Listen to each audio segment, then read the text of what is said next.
In this tutorial, we are going to talk about the fisheye lens effect in Corel Draw. So our target objects are or graphics is we're going to recreate this graphic here, the fisheye. And if you take a look here, these are three balls with text and shapes in it, and we've got some reflections here, drop shadow, and some text effect here. It's very easy to do in Corel. Okay. So first what we're going to do is, what I did, I prepared all the elements that we need for this this project.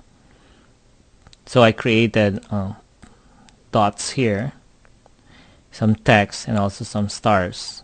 Okay. And these are all vector images. So if you click on view, click on wireframe, these are all vector. Go back to enhance view. Now we are going to create circles first. Okay. So in here we've got all the circles, and then what we're going to do, we're going to create the balls, right? See the circles. So I click on my ellipse tool, I hold down control to make a perfect circle, and click and drag. Okay, so we're just going to make it there, same size there. Now I don't know if you can see it, but it is in there. Now in my keyboard, the plus sign in my keyboard, and I'm going to move it over to the right side. I would probably shrink this text down just to fit the circle. Okay, so that's fine. Okay, and then I'll duplicate the circle and move it over, plus sign, and then move it over here to the right side for my stars. Okay, so now I have these circles here. Now I'm ready to do the fisheye lens effect. But first of all, if you click on window, click on Docker, we're going to click on the lens here, so that you'll have a Docker here for the lens. Okay, so the lens here, if you click on this drop down here, you can see all the lens effect here. But you click on fisheye because that's the effect that we wanted to use. So first I click on the circle that I did, okay, and see that's the circle that I did, and then I go to my fisheye here, and you notice there's a little preview, a small preview of the fisheye effect. Okay. I can also, this rate here, I can even increase the rate, and if you notice here in my actual graphic, it changes too. Okay, so let's say I'm happy with this one. So what I'm going to do here, this option here for frozen, because right now it's live, right? So I can move it around. See, I can move it around. Okay, but let's say I'm happy with that position here, with that graphics there. So you click on frozen. Okay, so once you click on frozen, now when you move your circle, it's already isolated from the patterns that we did. So I'm gonna bring that up. Okay, now let's go to our text here. So in the circle, it's best that the text should be smaller than the circle. Okay, so when you click on this one, you go to fisheye here, you can see the preview. Just going to do this. Okay, so if I'm happy with that one, I just click on frozen. Now I can isolate this ball.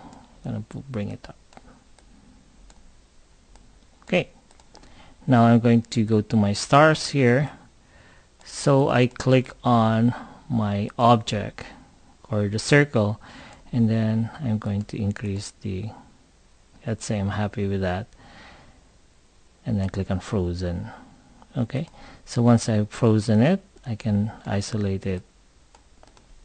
So hit F4 to view everything, and then I'm just going to delete all of these.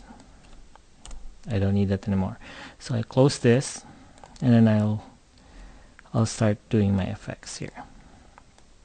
Okay, now let's start with this first one here.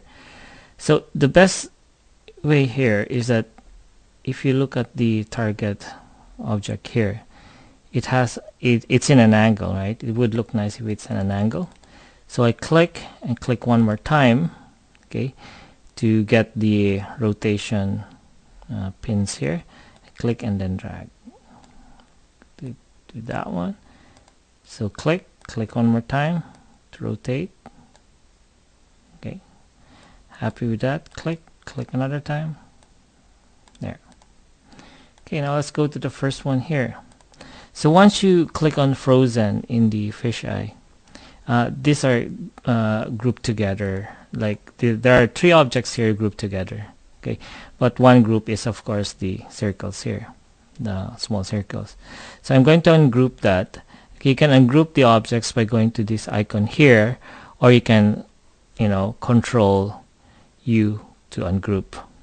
Okay, the shortcut key. So I'm going to use this icon here for ungroup. Okay. So now what do we have here? Okay, I'm just going to separate the objects first, and then later on I'm just going to undo it to go back to the original. Okay, so the first one is this one, which is the path or the circle that we created, and I click here again. Okay, so this is the object, right? And so these are separate objects now, but I'm going to get this circle, okay, the background. See, if I click on the center here, okay, the area of so that is the background of the circle. So let's say I'm going to color it, see, so you can get it from there. Okay, so what I'm going to do, I'm going to color that red first. Okay, so once I color that red, okay, what I'm going to do, I'm going to click on my mesh fill. So you click here and then mesh fill or letter M. Once I click on that, you're going to have this mesh here, right? So I'm going to choose this first here, this one, and then click on orange, or let's say orange. Okay, I'm going to click this one here. Let's say I'm going to make it white. There.